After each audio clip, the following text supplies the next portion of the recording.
Hello, everyone. Welcome to Tavern Talks at the Shifty Boar this wonderful Wednesday evening. We are joined tonight by two-time ENNIE Award-winning author Paul Gabat. I didn't tell him that I was going to use that introduction, but I wanted to surprise him. He has an ENNIE Award-winning author from the ENNIE Awards, of course, are giving out at Gen Con every year, and he has received two of them, which is awesome. Welcome in, Paul. Hello, everyone. Thank you for having me here. Very excited. That was one hell of introduction. I definitely did not expect. Now I don't know how to react.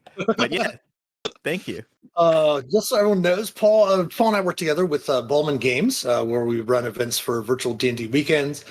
We also both have the honor of being the co-story leads for two of the different Ballman Games storylines. I'm working, of course, as everyone knows, with Dreams of the Red Wizards, and Paul and Savannah are working as the co-story leads for the Moonshae Isles series of adventures that you can play at various Ballman Game events.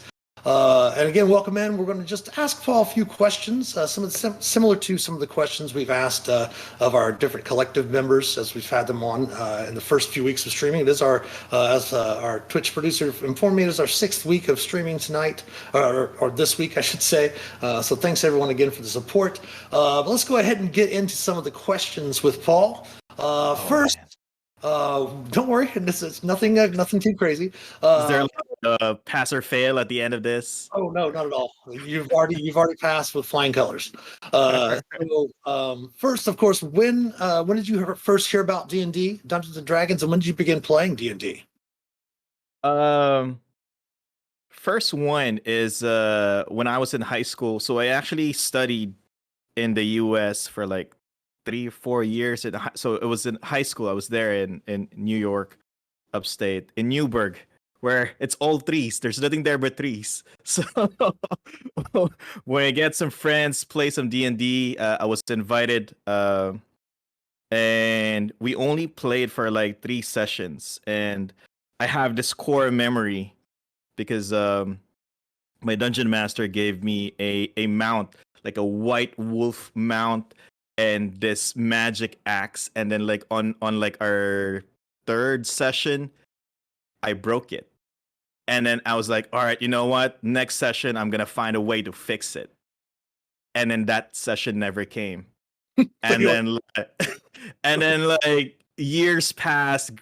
And then now I had a job and everything, kids, family. And I played again when I saw Adventures League 5th edition. Okay. Players playing here. And then, you know what? I'm going to, everything I know, I'm going to abandon them. I'm going to start playing Dungeons and Dragons. And that's it. That's where it started. Nice. And for those of you watching, if you're unaware, Paul's actually in the Philippines. That's where he lives. And it is 12 hours ahead of us. So we're chilling out here in the evening here in the States, and it is tomorrow morning for him over there. So again, thanks, Paul, for taking the time to do this with us. So obviously you began, as you mentioned, as a player. When did you DM as a dungeon master? When did you DM your first session, and how did it go? When did I DM? I think so when I found about Adventures League, which is the organized play system for D&D 5th edition, I started getting the books, started getting some of the adventures, like Out of the Abyss adventures. I think that's where I started. And then there's like a Facebook post, people looking for a dungeon master, and I was like, you know what? Let me try it here. I can DM, try at least. And then that is actually how our because I'm also part of an event organizer group here in the Philippines called the Greasy Snitches, and that's actually our party name. And that's where I first started DMing. And then we can't change the name anymore. Like, really, we're calling ourselves the Greasy Snitches. And like, everybody knows us as that. Nice. Well, actually, let's go ahead and lead that into another question that we had about some of the specific questions for you. What is the D&D scene like in the Philippines? I know you mentioned having the conventions and stuff. Do you have regular game store weekly games? Do you have, how many conventions do you have a year, et cetera, stuff like that? Right. So now D&D is it's still kind of like a niche hobby, right? But more people here in the Philippines are learning about Dungeons and Dragons, especially with the help of the movie Honor Among Thieves. That really helped a lot, and that's recently was that a week ago? March 25, yeah, March 25th, 26. We did a tavern experience event. So same thing that happened in San Diego Comic Con. You have that tavern uh, about the Honor Among Thieves movie. So we had that, and we introduced like mall goers, how to play D&D. We made like leaflets, specialized character sheet leaflets with like the pre-gen using the characters from the D&D movie. And then we Nice. have miniature painting and all those goodies because we were able to partner up with Paramount Pictures with that. So that was cool. So if you can imagine, like just DMing 2016, I think, or whatever, Out of the Abyss came out. And then now we were able to do events like that. It's pretty crazy. So a lot of people know Dungeons and Dragons. There's a lot of communities. There's more than one event organizer for D&D here in the Philippines, which is great. And that's way better than, 7, 8 years ago, where it's just you can't even buy the books, you can't buy miniatures. You have to find a person that played D&D like first edition, second edition, and quit, and then selling his miniatures so you can buy it secondhand. That's what it was like before. That's really awesome. It's come a long way in just a few years. I might have to have you send me the PDFs of the pre-gens of the characters from the movie just to have. How did do you enjoy being a player more, or do you enjoy being a dungeon master more? I think there's something different once you start becoming a dungeon master. There's just something different there because when you're a player, you're part of the story. You see your character develop and the story kind of just unfold. But when you're a dungeon master, you see every player's story unfold, every growth that's happening at your table, including you as a dungeon master, right? Yep. And that's why I think I'm more on the side of being a dungeon master now because it's difficult. It's difficult because you have to prepare stuff, right? Especially if you're a lazy person like me. You have to read the adventure or make some encounters, create maps, and think like of how will player A react to this? I need to have, plan B, plan C, and all that stuff. But once you're able to see the players smile, they cry, they get attached to their characters, they get attached to the story that you made. It's just a totally different experience, and that's why I like DMing more. Nice. Oh, yeah. No, I'm sorry. Another question speaking about that when you were talking about prep. What do you think is one of the hardest things to prep for as a dungeon master?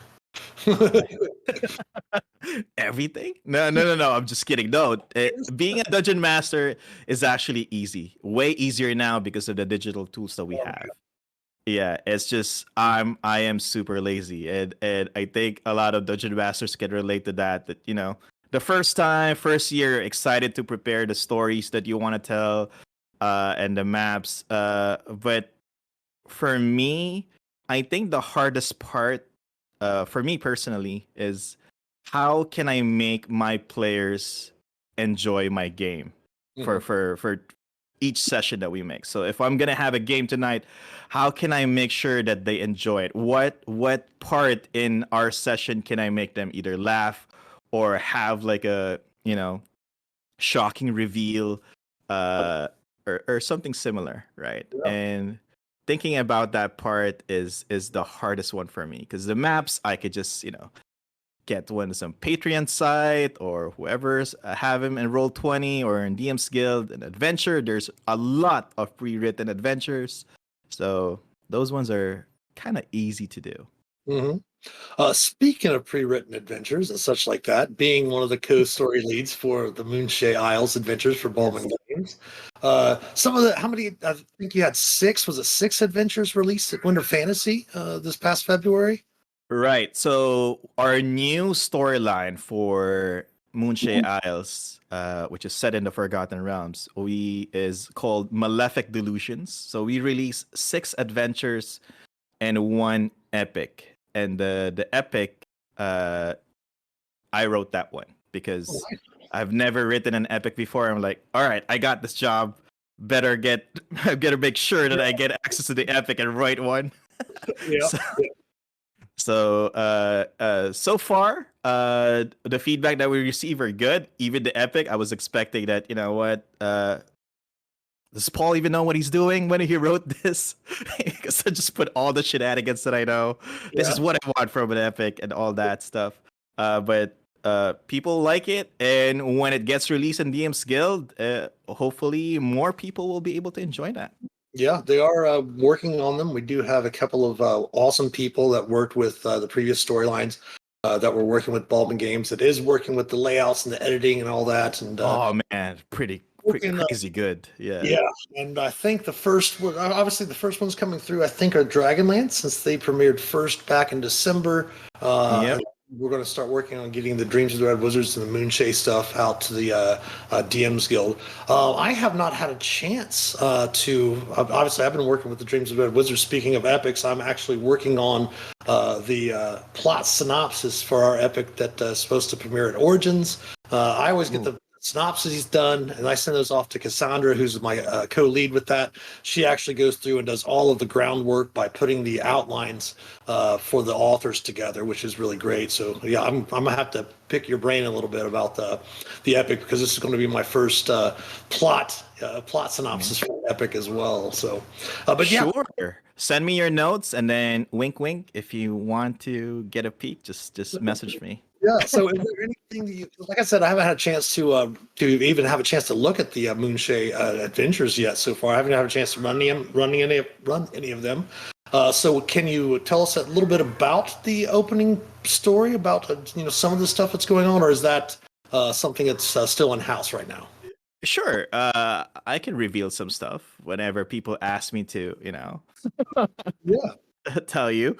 But basically, Malefic Delusions, this new storyline happens around 5 years after the Rising Shadow event. So the Rising Shadow is like 60 adventure that was created by a lot of people and headed by Eric Mengi, kind of like the story architect. And now Eric Mengi is kind of helping me and Savannah, because when I started this job, can I give a bit of backstory on this? Of course, yeah. Yeah, just stop me whenever I'm talking too much. All right. The interview's about you. That's why we're here. That's why we're here. Because and I'll reveal it here because I think you guys could keep a secret. When I started this job for being the storyline lead for Moonshade Isles, I played adventures of the Moonshade Isles, but the lore is like I have zero knowledge about it, like most people, because everything happens on the Sword Coast. So there's like a world-ending event happening. It's all in the Sword Coast, but there's Moonshade Isles. So and then they told me that it's like Welsh and Celtic lore, with Vikings and giants and dwarves. And I was like, Celtic lore, all right, I know Celtic, like King Arthur stuff, all right. But in my head, it's all like, because I watch a lot of animes, and I'm thinking, oh, I watched an anime about King Arthur before, so. And then no, it's the wrong lore. But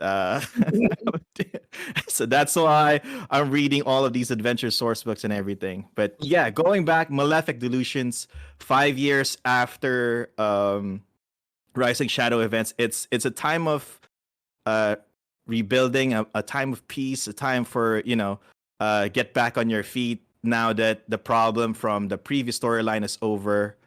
But now we start to look at, we kind of zoom down a little bit and look at the people of the Moonshade Isles. There's no deity or world-ending threat happening, we look at the conflict within these mortals, these people living in the Moonshade Isles. What are their problems? Who are plotting here on this, on this side of the island and that's what we're trying to uncover. So it's kind of like we're doing more of Game of Thrones political intrigue stuff, but instead of dragons, you get more fairy creatures and Nice. Feywild. Yeah. Yeah, we're definitely leaning more towards the sinister plots and political stuff as well. Our first 3 adventures kind of were a nod to what the admins had kind of planned for this next series of Dreams of the Red Wizard. So we kind of took what they had, put it into the first trilogy, and then kind of added that into our story that we had. Because when David contacted us about doing it, he told me about the Dreams of the Red Wizards, and I was like, yeah, sure. And then when I got off the call with him, I literally sat down that night and kind of plotted out a whole storyline, not knowing that it was going to be working with the co-lead. And we came back, and Cassandra was like, that's great. I love working with prompts. And she said to, kind of go ahead and flesh it out a little bit more. And I was like, oh my gosh, pressure's on now. Yeah, I mean, go work with that. I mean, with the politics that you're building, and then it starts clashing with the politics happening in the Moonshade Isles. I think that's gonna be great. Maybe we could do a little crossover coming up here. I'm still waiting. Yeah. So, going back to your experience as a player in DM, whether it's as a player or as a DM, not like I don't want it to be like too heartbreaking or anything like that, but like either in a game or interacting with other players or a DM, what's kind of your worst memory of playing D&D? My worst memory of playing D&D. Maybe it was like you had a character die that you were upset about. You had a player that you didn't, get along with very well. You had a DM that maybe ran a game that made you uncomfortable or something like that. No, I think that's it. The story that I told you that back in high school that I got this magic item from my dungeon master, this magical axe, and at that time, since we're just playing like it was the second or third session, I'm still feeling the magic of Dungeons and Dragons. You still feel the hype and all that. And then all of a sudden it stops. You don't get this next session. Like you're hungry for another game, but it's just not happening. And then a year passes and then another and then another. And like that for me is like, that's why it's got stuck in my head. And it's like, as soon as I found D&D again, I'm not letting you go anymore. Yeah. Stay here with me, whether you like it or not.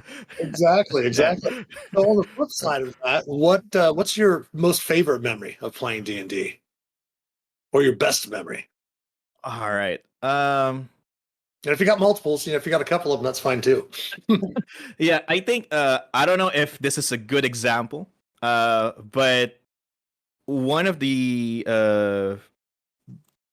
I think for me is the best memory for Dungeons and Dragons is we had an event, and I've written an adventure, a CCC, so it's a community created content, and it was played in an event, and I'm not the dungeon master. I'm like running another game, and then the table next to me is running the adventure that I've written.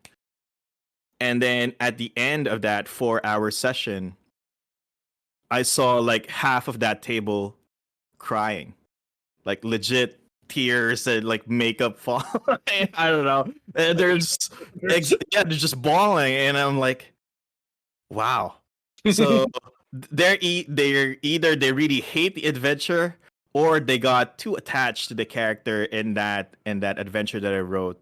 And knowing what happened there in that adventure, I was like, okay, that means they really liked the NPC that I put there, and with what happened, I guess I made an impact. And then they start approaching me after. It was just like, how can you do this? Do that to us, Paul? Like,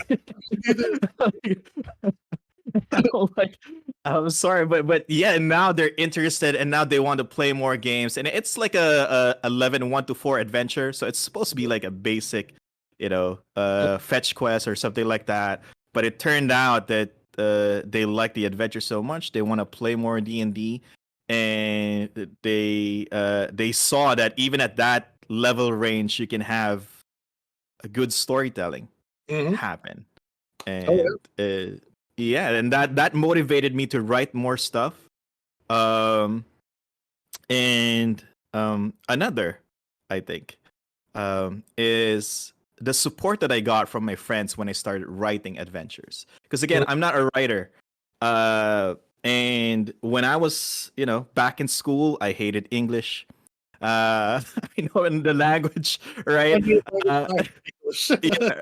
And when I write, like grammar is just my enemy, for some reason. And then when I was writing my first adventure, The Dragon's Breath, um, I told him that there'll be a gold dragon here, and then he will have a horde, and everything in his horde is like made out of gold, and then you can pick up all these items and stuff.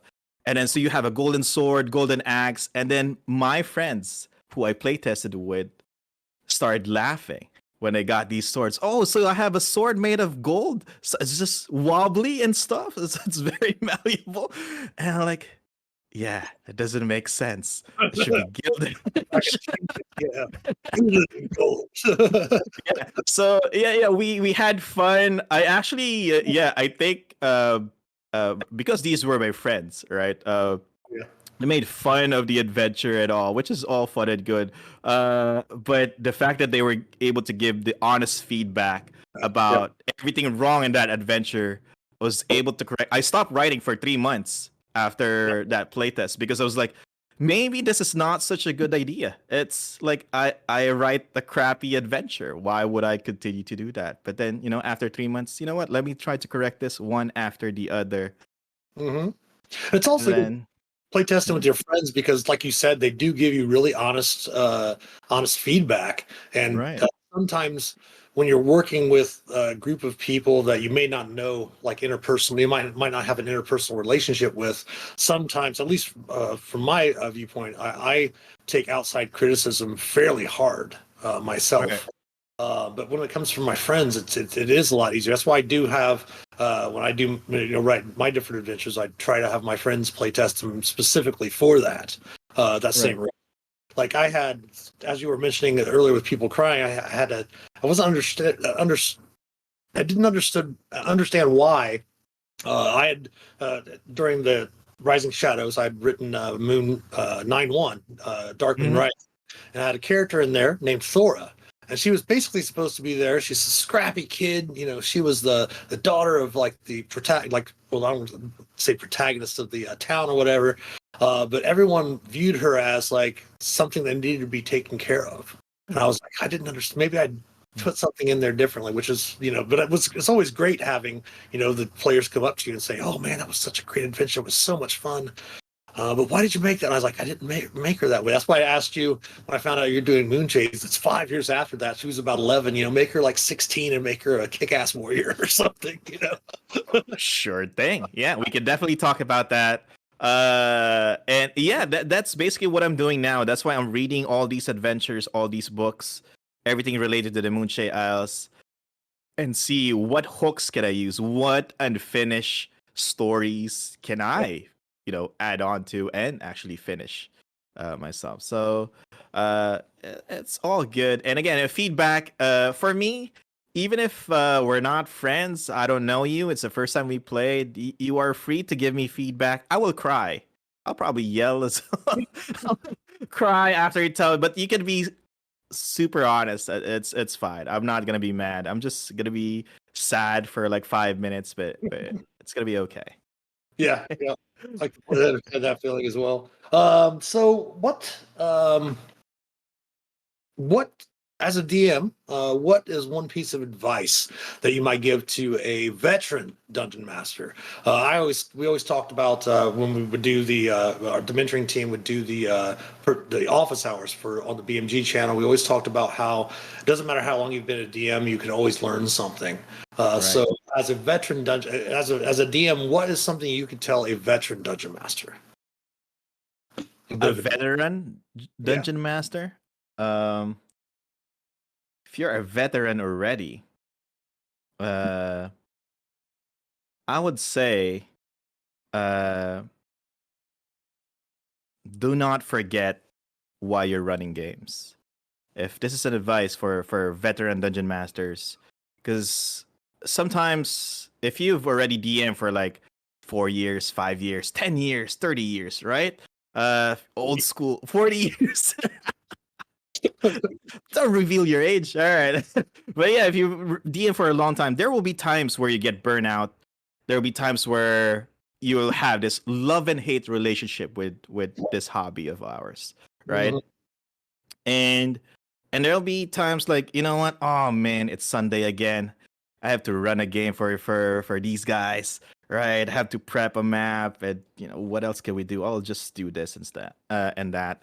But you have to remember like why you're running a game in the first place. Like if it brings you joy, if you're running this because you want to make your friends or your players happy, um, or it's just if it's a source of income for you as a paid dungeon master, and you want to make sure that you bring quality games right to your table, and make sure that you remember that, because that's we get complacent, and then we get lazy, and then we complain that why are people now looking at us differently, why are they not enjoying the games anymore, Mhm. and why are they looking for other games, why are they skipping my games? Yeah. And then you realize that you've forgotten, like, I'm doing this because it's fun for me, it's fun for our players. We want to make sure this is the only time that we meet, once a month, once every 2 months, once a week. So treasure that moment, and Mhm. that's my advice for veteran dungeon masters. Nice, nice. So, on the opposite end of the spectrum, what's one piece of advice that you would give to a new dungeon master? Someone picked up the books or picked up the starter set a couple of days ago, and they come up to you and say, "Paul, hey, you got any advice for me? I'm getting ready to run my first game." This one I prepared an answer to. So this is Oh, the one that I have in my head.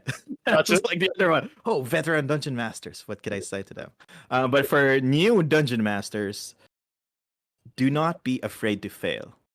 That is my advice. And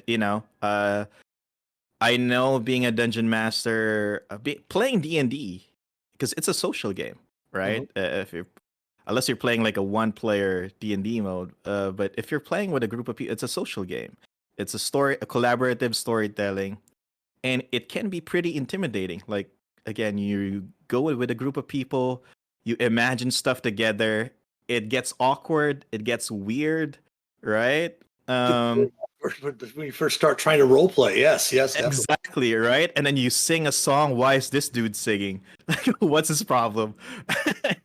And yeah, but and then when you become a dungeon master, that's another step. Mhm. Because now you're the one kind of starting the story. You're the one connecting whatever your players are telling you and turning it into, collaborative storytelling. And you will fail, right?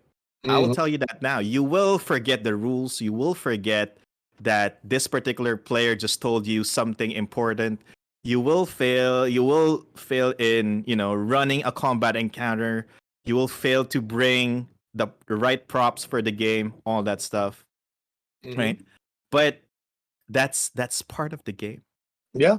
Yeah. That's what one of the things that it's failing is a dungeon master tool Mhm. you can use in your games. So if you, for example, you forgot that this particular monster can do certain things, it can breathe fire. You forgot, and then you suddenly remember, and then you can add a story behind it. Why is this dragon not breathing fire? And they have like a an oath of not fire breathing. I don't know, Mhm. something like Yeah. that. Yeah. But or you can basically make up something that will turn that failure into a success, or something that will make your players make it memorable. Oh, remember that time when our dungeon master forgot to say that there's a door here? I remember running like a dungeon. Uh, I think it was Sunless Citadel. for my players, the greasy snitches, and I just told them like there's like a straight corridor. That's it. And then something popped up. It killed most of them. I think it killed all of them. I think it was a TPK. Oh, And no. then I think when I look at the map, there were like doors I that forgot. they could actually go through and escape. And I was like, should I tell them or not? And then I told them, and then they saw it. And like, oh man, Paul, what did you do? We died because we forgot a door. It didn't render. The map didn't render in our head. And then it became a memorable experience. We still continue playing. And then when we meet up or get drunk or we meet new people, we tell that story. It's a great memory. Yeah. Exactly. I think there's a quote somewhere. I'm not going to say where it's from. It's something about if you fail, you got to keep on going on because once you quit, that's when you've actually failed. All right. Yep. Exactly. At least a quote similar to that in some movie you might want to go out. That was released last week, a lot around the world and everywhere else. Mhm. But let's talk a little bit about some of the stuff that you've actually written. Like two-time ENNIE award-winning author. What did you win the ENNIEs for? What adventures or what supplements did you win those for? All right. So the first one is Stygia Untamed. So this was the time where we can write D&D Adventures League adventures modules for the 9 hells. So made one. So I made an adventure that is set in the 5th layer Stygia, and the one thing. I guess this is a bit of a spoiler, right? It's a tier 2 adventure, but the thing there is I put a Tarask in that adventure for tier 2s to fight. And I guess that's what it takes to win an ENNIE. Yeah, there you go. There you go. And At the virtual D&D weekends, I am running the season 9 DDL module, so I might have to pick that up. You can find that, of course, on the DMs Guild. But I might maybe add that into something fun as a little thing off of the DL modules. Yeah, exactly. And then I put it as a challenge. Like I put like a sidebar there. Like if you actually defeated like this Taras level monster, let me know, because you're tier 2, you're level 5 to 10. You cannot defeat these monsters. But I've had like a few people message me already that they did, and so. I'm amazed, that they were able to do that. There's a lot of math that needs to be included in that, the right set of items and everything. But I'm just proud that there are players like that. And I guess it's good game design. There you go. There you go. So what was the other one? The other one is this one is for the Wild Beyond the Witchlight season. Or when that hardcover came out, it's I Find That Familiar. So that adventure is basically where there's a problem in the Forgotten Realms. You cannot summon Fey familiars, right? That's a problem. So when you cast Find Familiar spell, and if your familiar is Fey, they're not gonna come out. There's a problem, and you basically have, so these Harper people are like, we need our Fey familiars, because if we have for scouting missions and stuff, fiends and celestial, they can be detected by spells. Fey a bit harder, so we need those Fey familiars. And they went on a kind of like a domain in the Feywild called Paliparan, which is a Filipino word for airport. And there, once they got there, they realized there's a problem that they need to fix. And when you get to, it's all familiars that are there. you get to realize why it takes 1 hour to cast Find Familiar, and why are the material components in them, why what those are, and what do they mean when you're actually in that domain in Paliparan. So so it apparently people like that. and that's where they met some of their familiars. So like in terms of developing their story, they met a Fey familiar there in Paliparan. And you know what? When I'm out of here, and Hey, I you can want to I, summon? I'm gonna get magic initiate feat. I'm gonna get fight familiar. I'm gonna bring you here, and we're gonna have fun, right? Yeah, yeah. Yeah. Because it tackles also like the issues of familiars being sent to the dungeon first and then dying, and then people or as players, you don't really care, right? All Yeah. right, I'll just summon it again, You're and used to then yeah, but then familiars in Palipara like start talking about it, they it. don't really care about us. We just die. Do you know how painful that is? Sure, we can respawn and do all this stuff, but the pain, Yeah, do we they? gotta die, so let's go on strike. Exactly. So, yep. And again, that fortunately that won in another Annie. So, That's awesome. That's really awesome. yeah. So let's go back a little bit to just D&D specific stuff. Do you like you had mentioned starting to DM with 5th edition and Adventurers League. Have you played any other editions of 5th edition besides 5th edition?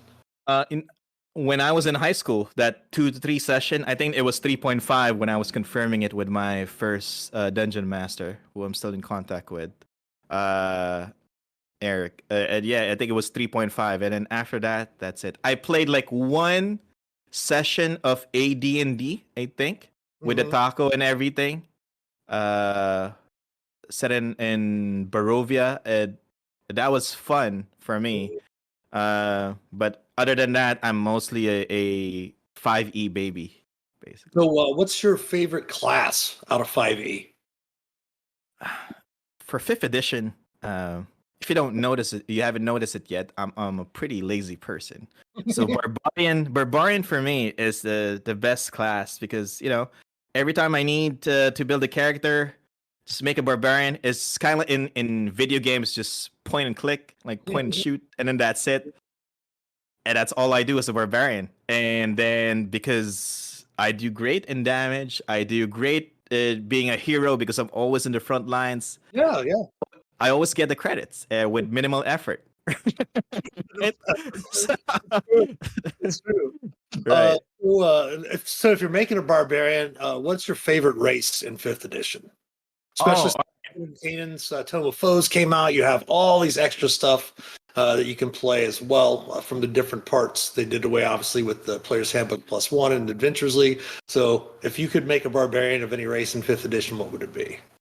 All right. Well, I actually do have a barbarian character. It's like my favorite D&D character. His name is Tarantula. He's a yeah. Yes. Yes. Tar. Yeah, and of course you need to put like the apostrophe. Every D&D character has that, right? So Tarantula is the barbarian of Lolt, and he's basically a half drow. So half elf is what I've chosen. Because he's not supposed to be min max. He's just supposed to be just, you know what? I'll just be here in the sideline. Sure, you can put me in front, hit me, I die, and then that's it. But you know what? I started to love him. I kept his AC. He's now like a level 20 barbarian, but his armor class remains at like 12, 13. Over 13. Not a really big dex or Exactly. So you can hit him. But when the dungeon master misses at like a tier 4 game, everybody starts going crazy. Like, he has 12 AC, and then you still can't hit the barbarian. So that's what. Story wise, I chose half elves because with how the society works with the drow and the underdark, and being a half drow, not really being accepted in the society, and that gives me an out of going out of the underdark and start adventuring. And then Tarantula becomes so powerful, and like, look at me now. Like, now Lot loves me. Like, I'm gonna collect all these gold coins, all these treasure. I'm gonna offer it to my deity Lot, so that she will recognize me and hopefully choose me as her one of her warriors, her strongest warriors. And yeah, that's it. So I'm into these half races, but Mhm. I think based on what I'm seeing on Twitter, The other, yeah. yeah. So with a new revision in fifth ed, I think they're gonna remove that. So I don't know. Well, somebody had mentioned, I was watching a stream last night that they had and no one. This is not official.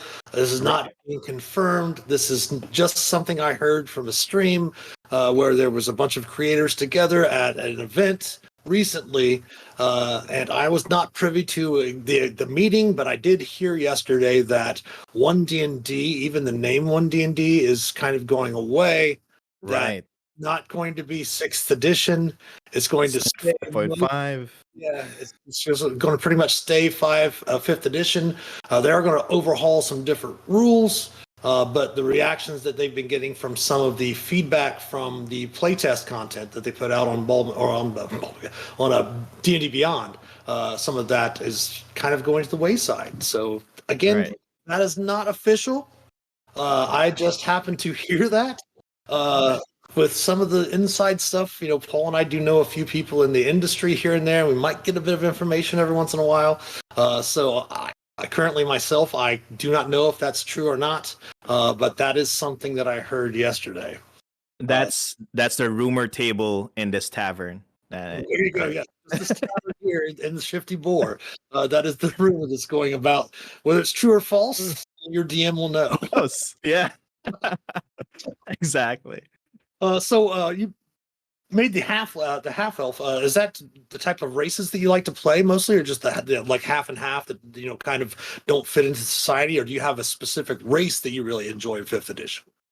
I always, if I'm not playing a half race, because that one brings like not problems, but that one brings conflict to like certain parts of the realms based on how the story was made, right? So that gives me like a background story that I can build on, and can make it challenging for my character as I play it, right? And help the DM. All right, this will be the roadblocks of your player because you're this and that, right? Yeah. But if not, I'm basically playing human. Human is the best because I can put those bonuses wherever I want, Whatever you want. and get a feat at level 1, which everybody now gets. Yeah, so you throw up two as a human now. Yes, exactly. So that's what I play. So most of the time, I just go with human, and every now and then I create other races, but human and half race, those are the ones that I love to So play. we have a question in the chat for the stream. What path did your barbarian select as a 20th level? Levy, where we're opening this book. So it's where is that? Because he multi-class. He's so powerful. He multi-class and got everything that he wanted. So I need to open this and make sure I got the right one. But Tarantula is basically a totem barbarian. Okay. So that damage is good.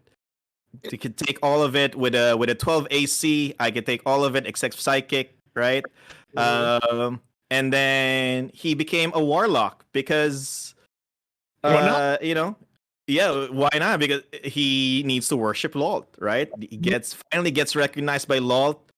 So he went on the fiend patron path of the warlock, right?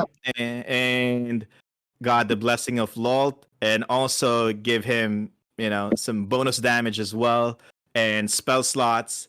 And then being a follower of Lalt is not enough. You have to be the strongest. You have to be if you're committed in worshiping Lalt, you have to be able to survive and show Lalt that you're dedicated in worshiping her. So he again multi-class into a paladin. Gotcha. So he's a Barb 12 Warlock 6, Paladin 2. So he got that smite going as well. Nice. So there you go. Keep in mind when we're talking about Adventurers League, now with Adventurers League, you can rebuild your character between adventures however you want. Exactly. So if you think about it, if he's dedicated to Lost, you might want to maybe try a session where he's a 20th level Path of the Zealot barbarian, follower of Lost. You can raise him for free. Exactly. Or if you want the build of Tarantula, the barbarian of Lost, feel free to message me, and I'll share the character sheet. I did actually myself make a paladin warlock. He's a fifth level warlock, celestial warlock, and then I took the the Oath of Conquest for 15th level. So he's not lawful good; he's awful good. Being a conquest paladin, whatever he does, he thinks is lawful good. So it's really fun. And Right. The familiars, he has a imp as his familiar, and he treats her very badly because she's a fiend. Oh man, yeah, exactly. Like there was since Tarantula is like my Adventures League character. All the certificates, all the certs that I got for like familiars, I gave it to him since. He's a warlock anyway, and he can summon familiars. He can summon like a big spider that's just always on his face. Nice. And that works somehow. Right. So, what are the types of things that you enjoy outside of D&D? Do you play other TTRPGs? Do you play video games? Do you have different hobbies? Do you go hiking? Anything like that? What type of stuff do you enjoy outside of Dungeons and Dragons? All right. Oh man, what did I do before D&D? So I'm into collecting comics, but I stopped. Yeah, when it gets to the point where it gets expensive, like too much for me, kind of stop. So comics, mostly Marvel. I did toy collecting as well, and then played Magic, Magic the Gathering, and then discovered D&D. I play other tabletop RPGs, but I don't play as much. Like I do like one shots every now and then. But I'm afraid. I'm afraid to try other tabletop RPG because if I start to like them, I'll leave D&D. I want to collect that stuff as well as collecting D&D stuff. Exactly, right. But also, like, already bought all these stuff for D&D, and then but I don't like D&D anymore. I like, Call of Cthulhu now, and all that other stuff. So that's why. But I try to play them, because I have a lot of friends who loves to play other tabletop RPGs, so I do that. Outside of tabletop RPGs, I like to just I'm a fan of anime, so like Japanese animation, and because the stories that they have, at least during my era, are always like over the top, right? Like it's go zero to hero is usually how it goes, and then you start to discover more complicated and serious storytelling in these anime series, and that's where I get most of my inspiration from.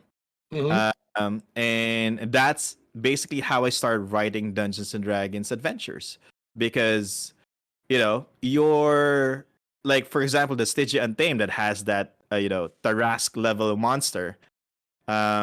If I'm only this strong, why am I facing like a Godzilla level monster and I only have like a sword and shield? What do you expect me to do? And that that creates that storytelling. Okay, so you cannot fight. What is the solution here? How will you make this story fun? So you just either run out of there, throw your sword, sacrifice a party mate, whatever it is. Push them. Exactly. So and that's where I get my inspiration. And then there are those anime series where because I don't know, I'm easy to cry when I watch something.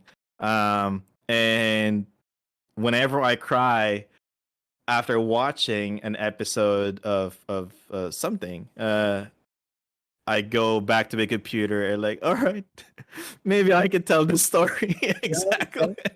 And I switch it to something, and yeah. For anime, have you seen? It's a classic anime, at least in my opinion. It's one of my favorite series. It's called The Record of Lodoss War. Yes, yeah. Very similar for those of you that might not have seen it. If you have a chance to go out and find it, I think it's 10 different. They also came back with another series later on that, in my opinion, wasn't as good. But if you're like a fan of Vox Machina, The Legends of Vox Machina on Amazon Prime with the Critical Role stuff, definitely, if you have a chance, go back and check out the Record of Lodoss War. Yeah, that's very D&D actually. Yes, You know? very, very D&D. I didn't understand at that time, like, okay, that's just a fantasy setting, but Yeah. holy crap. Oh, yeah. Yeah. Like classics like Ninja Scroll. The very first Ninja Scroll for me is like the classic anime, Right. for me at least, and stuff. Yeah, but, but I also got to a point where I've watched like most of the anime, like because they release new anime series every season. oh yeah, And there's a lot. And for some reason, I pick the ones that I like and I finish the series, and then there's nothing else to watch. So I start going to Netflix, Disney Plus, and now I'm a big Star Wars fan because of the Mandalorian and Andor, and rewatch all the movies, and get inspired from those series as well. Especially. With like the Star Wars ones, the Star Wars series, it's like it's a fetch quest. It's happening one after the other. Like, okay, let me see what I could copy from this, and translated to D&D. Yeah. And I'm not saying anything about the shifty boar that happens to appear in the DWOD 2 that seems like some sort of weird cantina. Maybe kind of. Who knows? Well, we are getting ready to come to the top of the hour. So where can people find you on social media? Obviously, they can go to the Dungeon Masters Guild, the DMs Guild.com, and search Paul Gabat there, and you should be able to find his adventures there as well. But where else can people find you on social media? Right. So you can find me and Mitch at Bauman Games, right? We run games, we talk about D&D, all that stuff. We're all there. I think we have another virtual D&D weekend happening this April. Tickets? No, actually, yes, they go on sale yesterday. So go to the awning. And then me personally, you can find me on Twitter, Facebook, and on Twitch at DMPaulG. On Twitch, what I do there is just I read adventures about the Moonshade Isles. I do my job basically. I try to learn about the lore and just read one adventure at a time and extract as much lore as we can about the Moonshade Isles. And I just figured if I'm trying to get lore about the Moonshades from these adventures for people who can't play, maybe other people want to join me in reading these adventures. So yeah. And we did give a shout out to the Twitch channel there in the chat. If you're watching, you can scroll up in the chat. And of course, Paul, you can go ahead and link all of those in our community server for the Master of Dungeons community server in the stream announcements section there, or not stream announcements, stream discussion. You can post all of those links for those that might rewatch this later on video on demand or happen to check us out on YouTube. But Paul, thank you so much for being our first official guest. For Talks stream. We had a 2-time ENNIE Award winner for our first guest. That's awesome. Nice. I'm teasing him now. My apologies. But thanks everyone for watching. Your support is always wonderful. If you want to join our Discord, you haven't had to join our Discord, you can check the About section below us here, and you'll be able to click on our Discord panel. That will take you right to our community, Master of Dungeons community server. There's also a link to our link tree down below as well, that if you want to, you can find all of our different socials, Twitter, Instagram, Facebook, all of that. You can follow us there, subscribe to us there, give us some likes and things of that nature. And of course, we will be back tomorrow and Friday from 2 p.m. to 4 p.m. Eastern, and we will be playing for our Dungeon Delving series, which is playing the Lord of the Rings Online MMO. So we are playing. Once again, I always announce that we do play on the Landraval servers. That way, if anyone's watching, any community members want to join us on that server, it's a free to play MMO. And I think that's about it. So anything else to add, Paul, before we sign off tonight? No, make sure you save me a seat here at the Shifty Boar. All right. So whenever I come back and have a drink and listen to the rumors, that I have a seat, right? I don't have to wait in line outside. We will put a plaque at the bar and we'll have a stool carved with your name on it right there. Awesome. Perfect. Yeah. That's it. All good. And yeah, good luck with the stream, with the games and everything. And I'll see you with our games and our talk when we, collab with the Dreams of the Red Wizard / Moonshay Isles. There we go. There we go. All right. Well, thanks everyone for watching. Again, pleasure, Paul. And we will talk to everyone next time around. So everyone, have a great night. Happy adventure. Bye-bye.